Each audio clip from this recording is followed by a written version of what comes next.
દ્વારકાના તોતત્રી મઢમાં ઘૂસ્યા છે વરસાદી પાણી। લોકોના ઘરોમાં વરસાદી પાણી ભરાયા છે।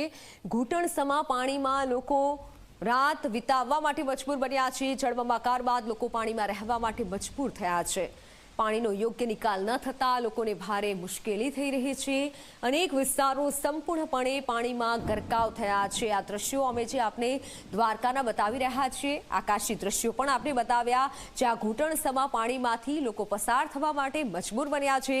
જીવન જરૂરિયાતની ચીજ વસ્તુ લેવા માટે પણ લોકો બહાર નથી નીકળી શકતા। તો અમુક ઘરો એવા છે નીચાણવાળા વિસ્તારોમાં રહેતા લોકો કે જે મુશ્કેલીમાં મુકાયા છે। લોકોના ઘરોમાં પાણી ભરાયા છે। ઘર વખરી સામાન પલળી ગયો છે।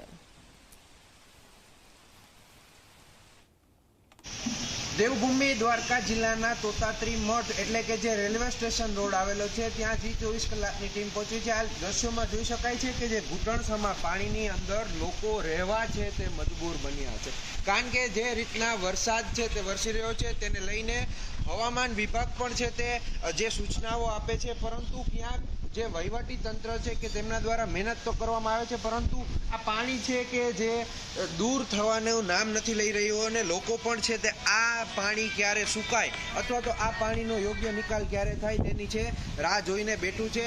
આ લોકો છે કે આ પાણીની અંદર રહેવા માટે છે તે મજબૂર થયા છે। જ્યારે વાત કરીએ તો જે છેલ્લા કેટલાય દિવસોથી એટલે કે કેટલા વર્ષોથી આ વિસ્તારની અંદર પાણી ભરાવાની સમસ્યા છે તે સર્જાતી હોય છે।